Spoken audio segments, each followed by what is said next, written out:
तो माता गुस्सा गई, क्या मैं ही दिन भर देखूंगी? आपकी जिम्मेदारी नहीं है गणेश कार्तिक, आप भी देखा करिए। बोले ना चुप, जरूर कोई विशेष बात है, बहुत नाराज है। अब क्या किया जाए? फिर कुछ देर बाद, क्या हो गया, नाराज हो? मैया ने कहा मैं क्यों नाराज हो जाऊं? बोला मैं तो नाराज होती नहीं, मैं क्यों नाराज आपसे होंगी? फिर बोले तो आज भांग वहाँ कुछ मिल नहीं रहा है, क्या हो गया? न भांग मिल रहा है न मिष्ठान मिल रहा है।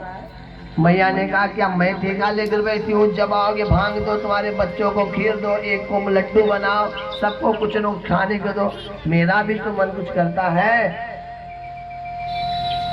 भोलेनाथ ने तो बड़ा गड़बड़ हो गया, क्या हो गया इसको, इतना ज्यादा चिल्ला रही है। आंख बंद किया, ध्यान किया, नारद जी दिखाई पड़े, सारी वृतांत देखकर अच्छा क्या हो गया?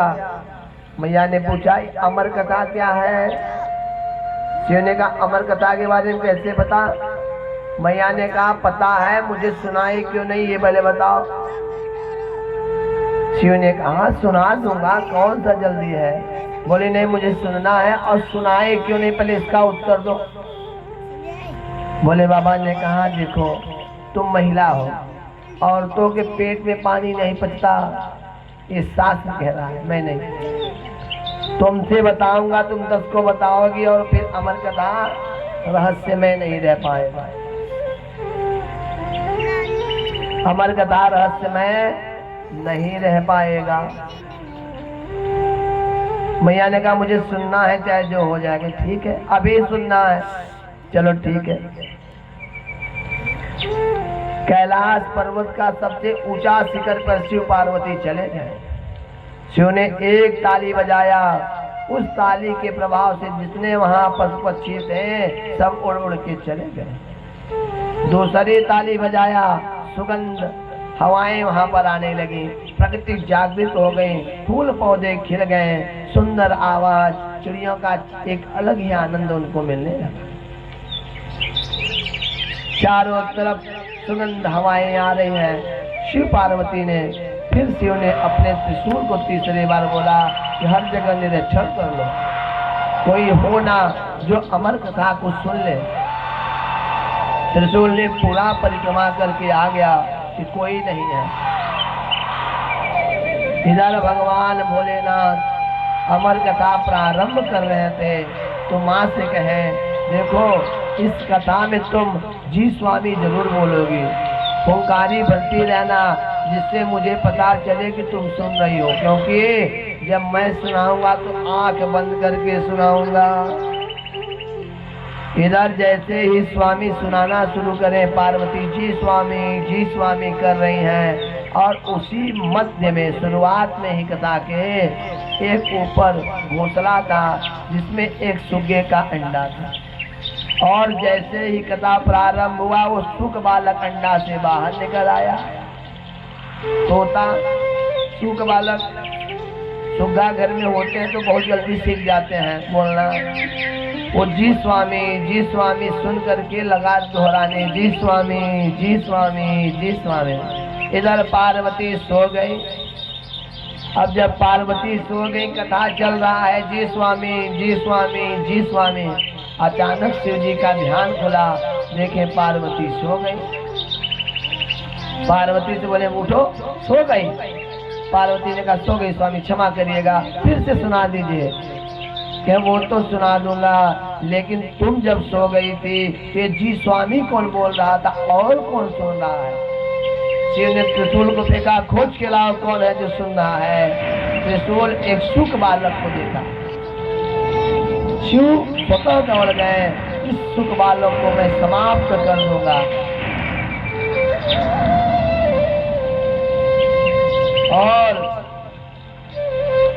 उस सुग बालक के पास भगवान शिव दौड़ा लिए हैं। तीनों लोक में गया, कोई देवता उसे बचा नहीं पाए, सबने हाथ उठा लिया, क्योंकि महादेव के सामने कोई नहीं आता। तीनों लोक में भाग रहा है। कहें जब देवता साथ नहीं देते तो साथ देते हैं ब्राह्मण देवता। वो समझ गया कि अब देवता नहीं साथ देंगे, अब ब्राह्मण देवता के पास जाना होगा। तब पृथ्वी पर आए ब्राह्मण देवता वेद व्यास महाराज जी के यहाँ, और उनकी पत्नी अवाई ले रही थी। मुंह खोल करके उसी समय वो सुख बालक उनके मुंह से घुस के गर्भ में रुक गया। शंकर जी आए और उनके घर के सामने त्रिशूल गाड़ के बैठ के, निकालो चोर को। वेद व्यास जी आए, प्रणाम महाराज। एक तो दर्शन दिए और इतने विकराल रूप में क्या अपराध हो गया। शिव ने कहा कि तुम्हारे क्या एक चोर गया है, निकालो। वेद व्यास जी ने कहा क्या चुरा लिया महाराज, आप क्या चुराने का भी तो कुछ नहीं है। शिव ने कहा क्या बोले, कहने का मतलब है कि बहुत हुआ, भांग चुराया होगा, धतूर चुराया होगा, मदार चुराया होगा, तो कौन सा बहुत बड़ा चुरा लिया। शिव ने कहा उसने मेरी अमर कथा से चुराई है, मैं उसे मृत्यु दंड दूंगा। वेद व्यास ने कहा महाराज आप वास्तव में भोलेनाथ है, जब वो अमर कथा ही चुरा लिया तो उसे आप मार कैसे पाओगे, तब तो अमर हो गया। और अब मेरी पत्नी के गर्भ में है, अब तो 9 महीना बाद ही बच्चा होगा। शिव ने कहा ठीक है, वो 9 महीना बाद होगा, मैं 1 साल के लिए समाधि लगा के बैठता हूँ, जब हो जाएगा देना मैं लेकर जाऊंगा। इधर सुख बालक माँ के गर्भ से सुन रहा था। उसने कहा कि आपने 1 साल लगाया कंजूसी करके, मैं 16 साल के लिए यही समाधि लगा कर बैठूंगा। 1 साल के बाद भगवान शिव उठे और कहे लाओ बालक को दो मुझे। वेद व्यास जी ने कहा महाराज बच्चा पैदा होना तो छोड़ दो, जरा सा बढ़ा भी नहीं है और लगता है जैसे मेरी पत्नी गर्भवती ही नहीं है। आपके डर के मारे कुछ नहीं हुआ। शिव ने कहा मैं जा रहा हूँ, जब बालक हो जाएगा तो बताना, मैं आकर ले जाऊंगा।